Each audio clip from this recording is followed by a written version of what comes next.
Hi, this is Dr. Keith Kochuk in North Carolina District 9, where we still don't have U.S. House representation thanks to Republican election fraud. We're working hard to send Democrat Dan McCready to Washington to represent all our district citizens instead of just big shots and corporate special interests. You're listening to Two Broads Talking Politics.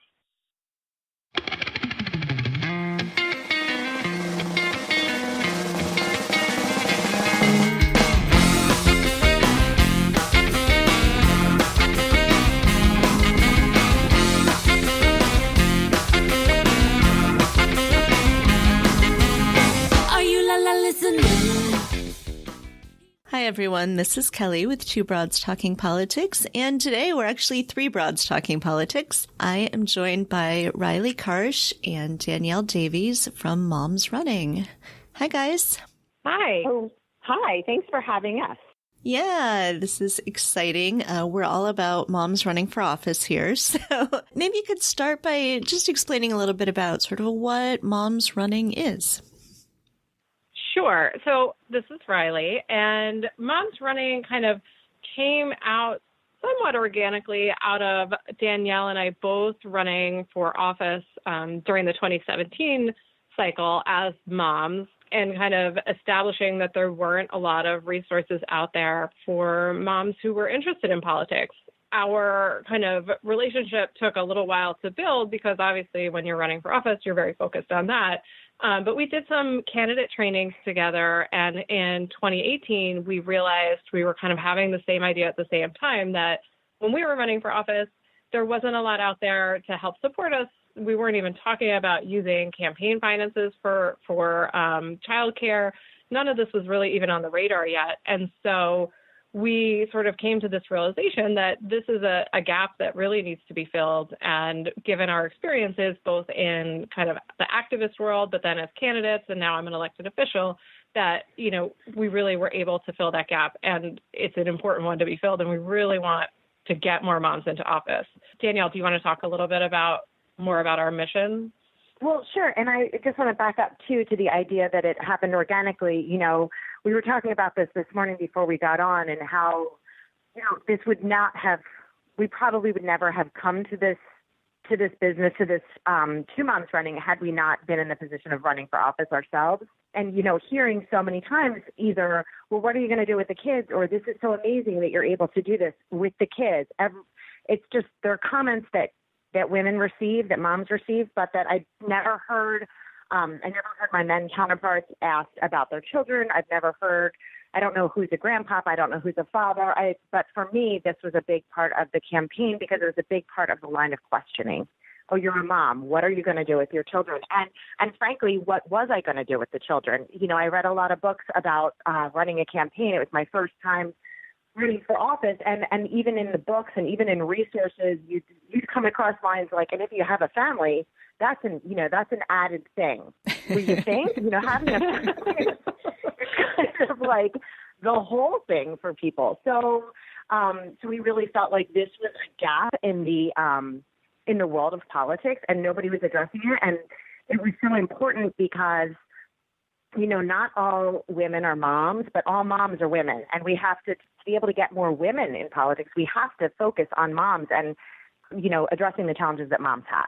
Mm-hmm. Right. We were just reading, I think it was Pew Research put it out, or someone like them, that something like 84% of women who are between 40 and 44 years old have had children. So if you're not addressing that percentage of the population, you're really missing the boat, right? You're not even, women are more than 50% of the population in this country. So you're missing a massive number of the electorate and potential candidates out there. So talk to me a little bit about your kids. I know, Rielly, your kids are a little bit younger, and Danielle, your kids are not old, but are slightly older, and how that sort of, the different stages that your kids are at can sort of influence what sorts of things you're thinking about as a mom, and how that affects, whether your kids are old enough to take care of themselves or not. So talk to me a little bit about what you see as sort of the full gamut of things that people need to be thinking about, and how you think about that, because of the ages of your own kids.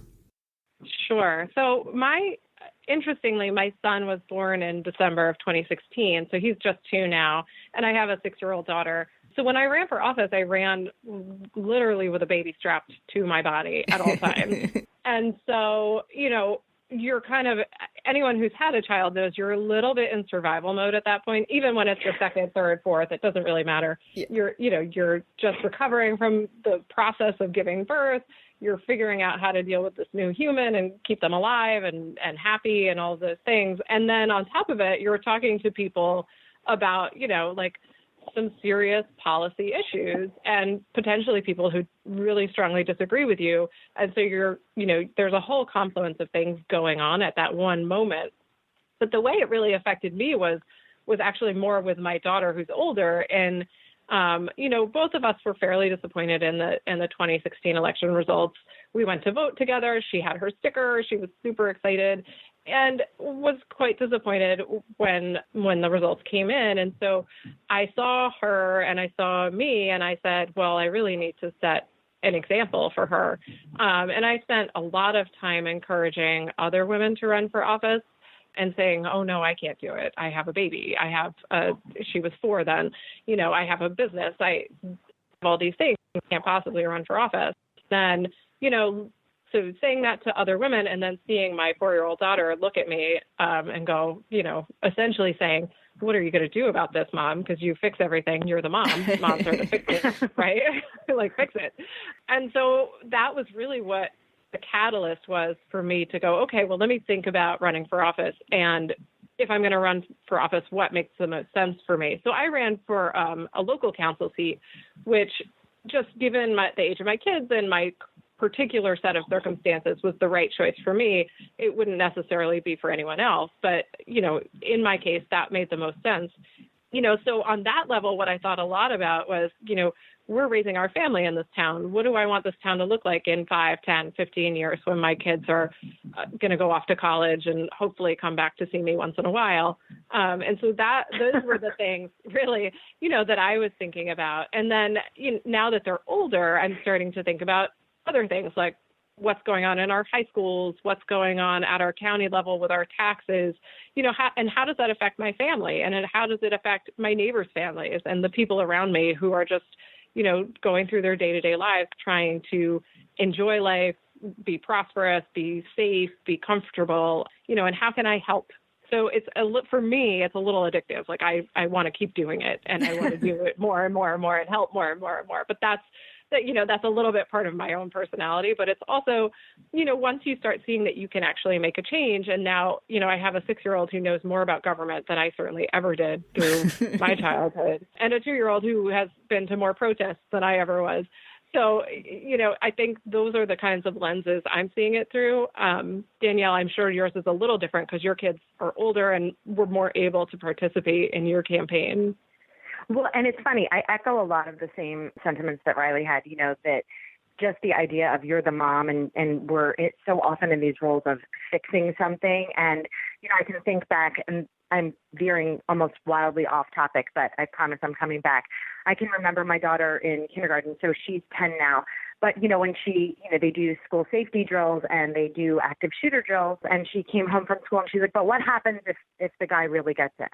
So obviously, these are issues that all moms have to contend with, but it resonated with me that what exactly am I doing to change that? What am I doing to make her less afraid? And without lying, so that was probably a precursor, but of course, the election of Donald Trump really sent my entire family into a tailspin. And it was a lot of the idea that you wanted to come through for her, but also for both my kids. I have a boy and a girl, but my son, he sees heroes that look like him. Mm-hmm. He sees presidents that look like him.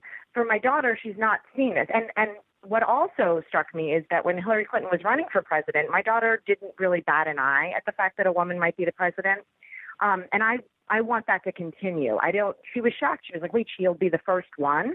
I was like, I know, right? I believe it.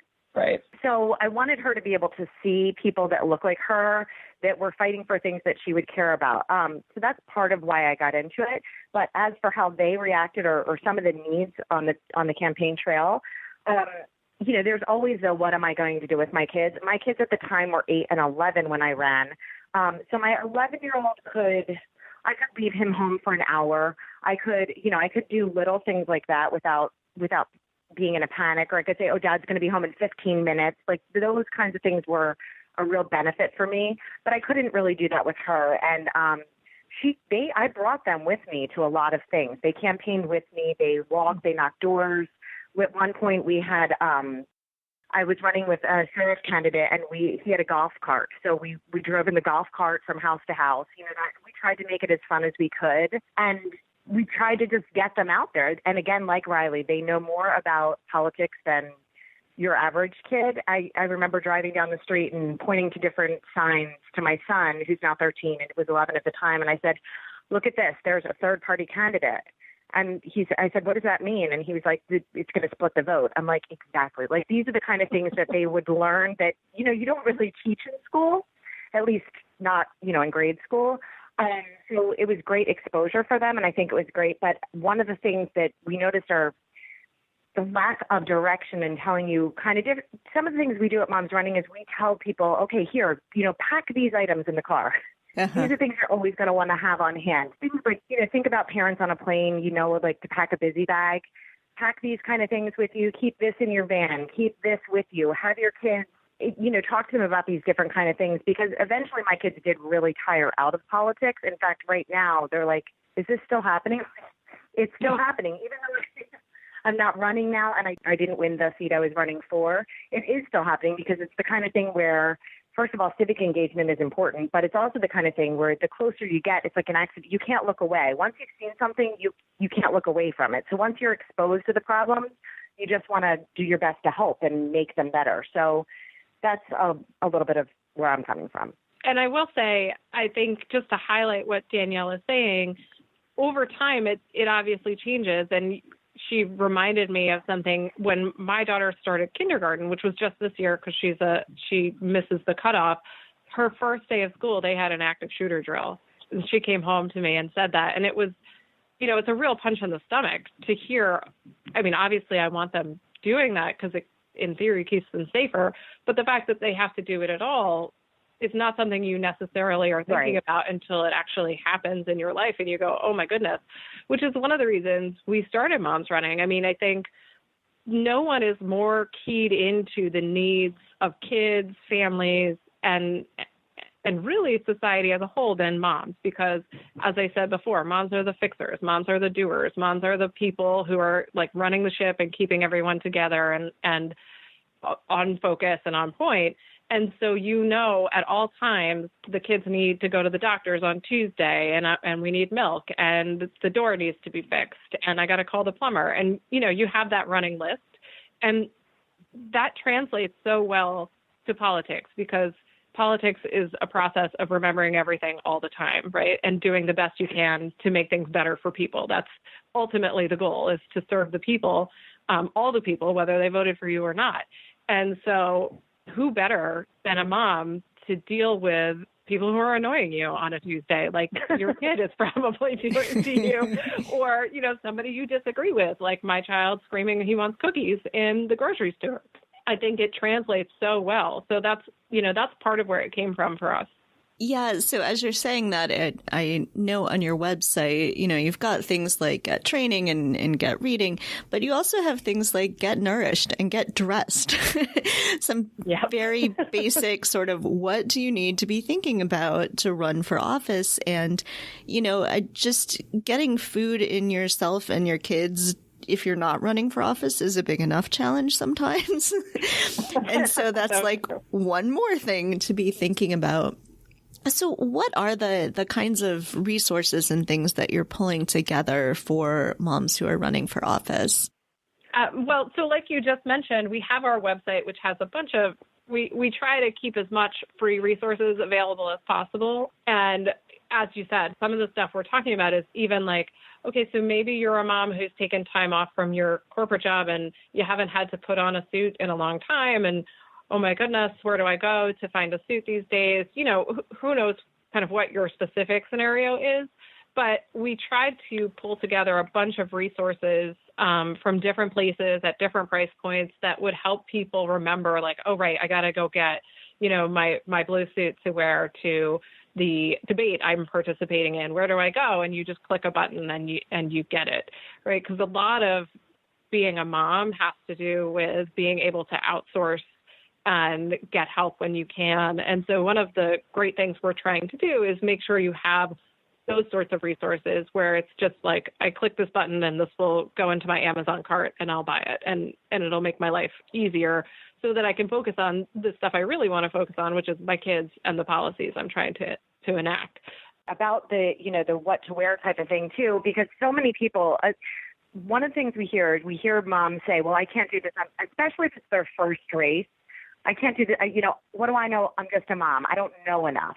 And really, you learn as you go. If you have the passion to do it and you want to lead, you can learn. The rest is very learnable. But some of the things are things that nobody is actually printing or telling you about because they seem like basic things, like what you wear. And actually, there's actually like a kind of a method to the madness. And Rielly actually pointed this out to me because she had been more recently in a corporate environment than I had been. And I remember being really stymied. I work from home. I'm a freelance writer.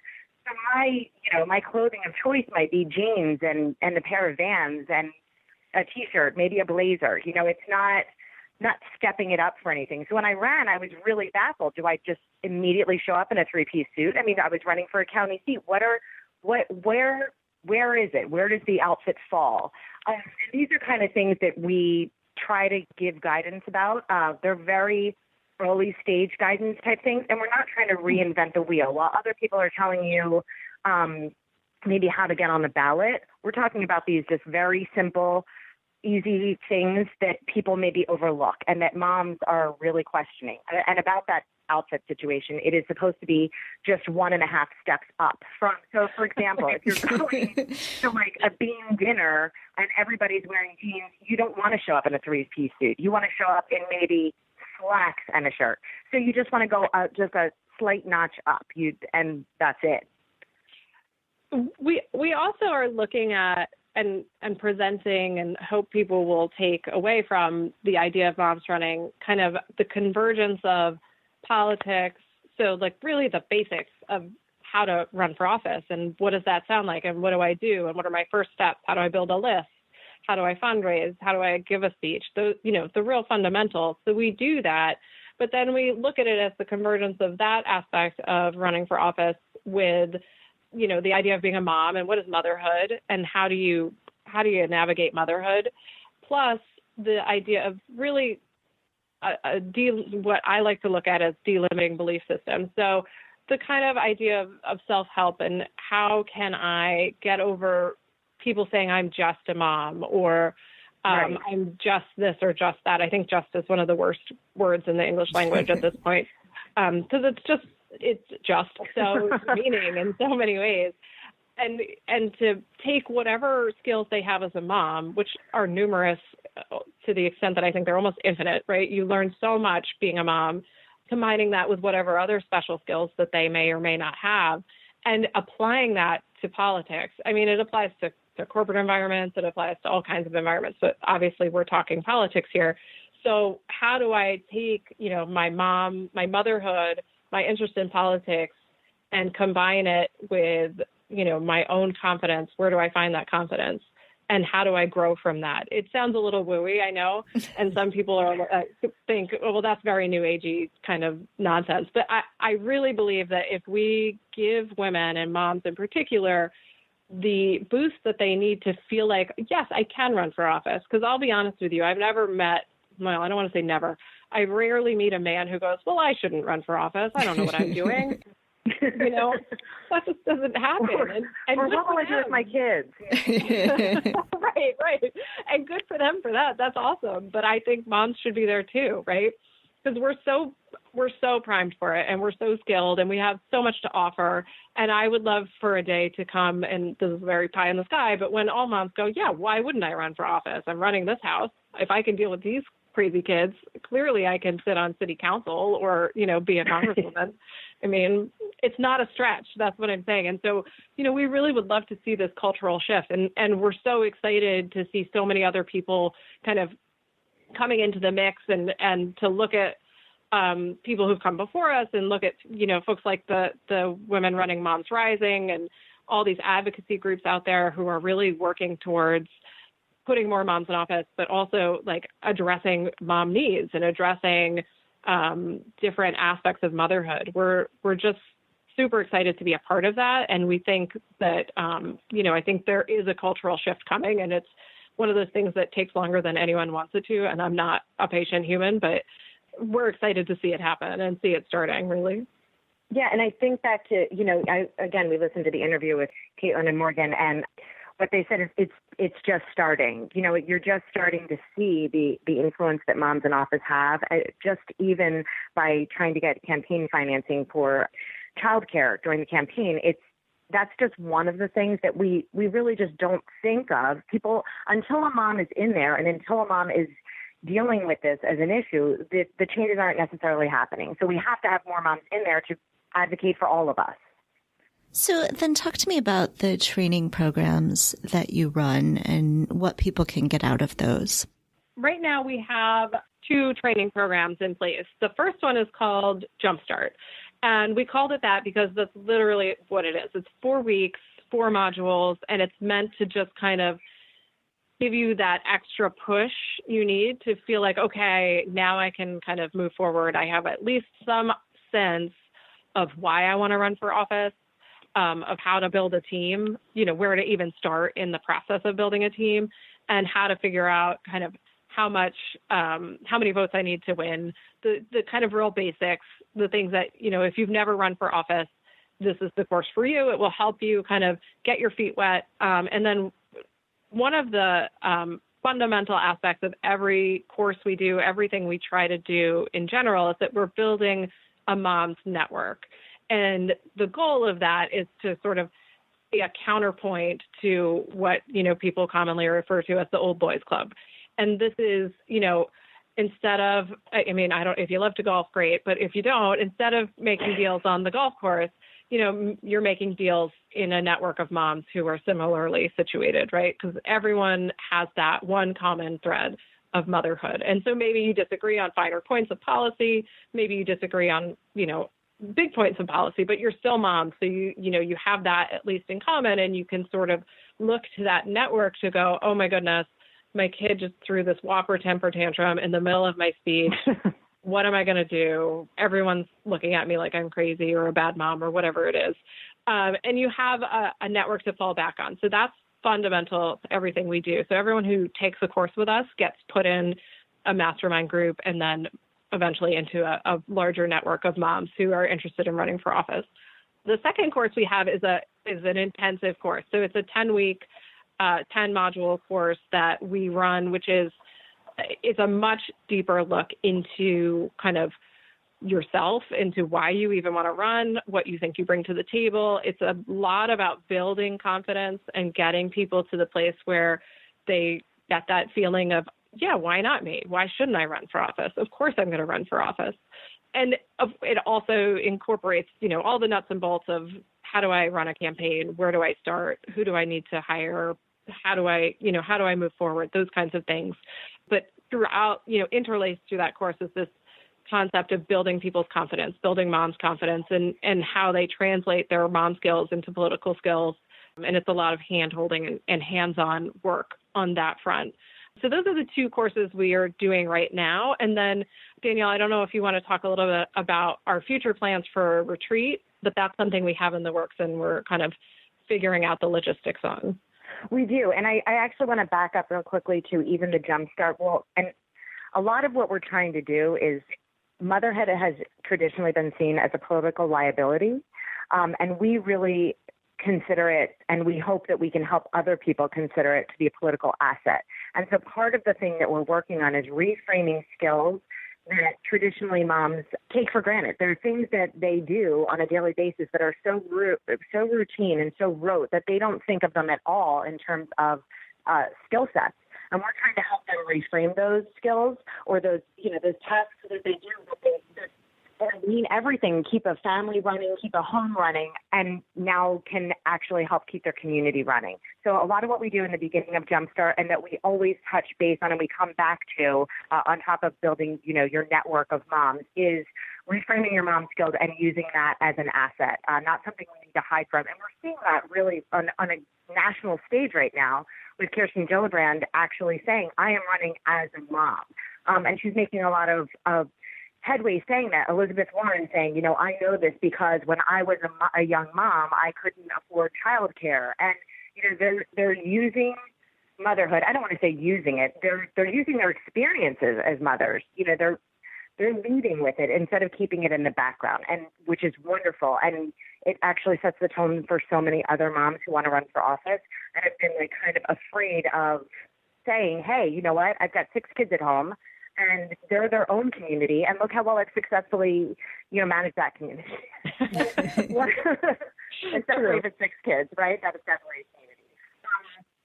So that's one of the things that we talk about all the time. As far as a retreat, we are trying to set up a retreat. We've both been to national training, not retreats. We've been to national trainings, and it's been wonderful. We've learned a ton. But one of the things we haven't done is gotten a break. So when you go to a national training, if you go and it's like 5 days in Washington or 4 days in Washington, it's a ton of information, and you do get the sense a little bit of being on overload. So what we want to do, like I think we mentioned before, we don't want to reinvent the wheel. We're not trying to compete with other groups that are offering training on the nuts and bolts. A lot of what we're trying to offer is that self-care component, that belief in yourself, that confidence building component, as well as forming a network. So when we do have a retreat, it will be kind of a mixture of classes on, politics and running a campaign and choosing what office to run for and, identifying the key people in your community and identifying your team. But it will just as much be about taking care of yourself and all the kind of stuff that we talk about on our website, whether it's, if you're in a traditional home where you are the one responsible for dinner 5 days a week, how are you going to manage that? Or how are you going to do that, continue to do that while still being on the campaign trail? Is that something you can pass off to somebody else? Is that something, that your husband, your partner, your kids can start taking care of and talking to each other about ideas and really forming that community of like minds and resources. So we're hoping to do that offsite as well. Because while we love the fact that our classes are online and people don't have to leave their homes when they can't, I do think there's a benefit to being in person. Is there anything else that you would like to make sure that we talk about? One thing I wanted to reiterate is kind of our mission, and I'm not sure normally when we talk to people, we lead with this idea of what our mission really is. And, we started Moms Running and we went kind of through the rigmarole of figuring out, well, what is this actually going to be? Is this a nonprofit? Is this a PAC? Are we trying to fundraise for people? What are we? Just to talk a little bit about the internal workings of starting something. And what we came down to is we are really a socially conscious business looking to reframe the conversation around motherhood and politics. And the way that we want to do that is to create kind of an environment where moms can thrive, can meet each other and be supportive, create that, not to be cliche, but create that village, because really a campaign is a lot like raising a child. I mean, it's a lot like giving birth. It's the whole thing is there's so many parallels that I won't even go into right now, but it does take a village, and it takes support, and it takes a willingness to ask for help, which is not a typical mom strength in my experience. And so we're really looking to frame this as a way for moms to step up into their own power and recognize their own capacity as moms, as leaders, as women, as individuals, as people who were people before they had kids and who are not just moms. They're moms, and that is in and of itself a superpower. So that's really kind of the perspective we're coming from. And I would also add, just for people to know, if you're a candidate or you've particularly, I think it's important at this moment. If you're a candidate, we could be the most helpful for you. But if you've had a past history in working in campaigns, or you've been an activist and you're a mom, or you're running for office, or you're an elected official and you're a mom, we welcome you to share your story on our website. We try to provide a platform for people to share their stories, so that also people who are thinking about running for office can read about other moms who've done it and what's worked for them. I mean, because just like in all of parenting, what works for one mom isn't going to work for another. So we try to give as many perspectives as we can. The reason it's important for candidates is if you're a candidate now, we've had a few candidates do this. If you're running for office now and you've got something coming up, a big launch, if you want to release an article with us, we can time it to line up with your launch so that you get an extra boost out there. And then we'll link back to your fundraising platform. So we're doing whatever we can. We can't endorse moms, but we're doing whatever we can to support mom candidates. And if anybody wants to do that, they can just send an email. We've got a submission form on our website, but they can send an email as well, and we can always work with them to edit, which we always do. All right. Well, we will put links to your website and your social media up on our website as well, so that people can check it out. I know we have listeners who are moms, lots of listeners who are moms, and a lot of them who are hopefully thinking about running for office. Yes, we hope so. Hopefully. More moms. The more moms, the better. I think my kids think that you have to be a mom to run for office. That's so great. That's so awesome. That's fantastic. Great. Maybe that's the next step. If you want to run for office, you must have mastered motherhood. I mean, they also think only dads can cook, so my kids might have a slightly skewed view, but well, that is so. But it's so great too for them to see that. I shouldn't actually say this on the air, but I'm going to, because she'll forgive me. It's my own mom.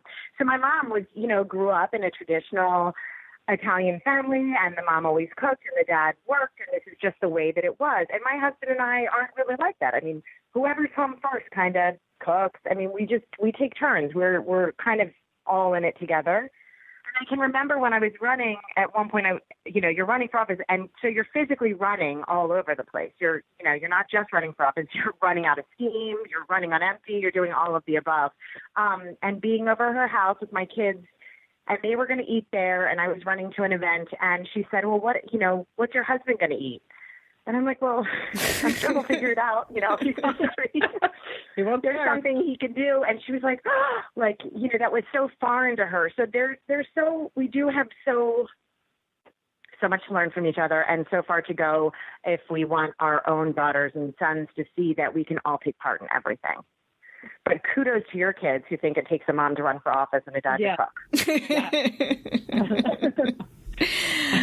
All right. Well, Rielly and Danielle, thank you so much for joining me today. And I hope people will check out your website and everybody can learn from each other. It's very exciting. Yes. Well, thank you so much for having us. Thanks for listening to Two Broads Talking Politics. Our theme song is called Are You Listening? Off of the album Elephant Shaped Trees by the band Immunuri, and we're using it with permission of the band. Our logo and other original artwork is by Matthew Weflin and was created for use by this podcast.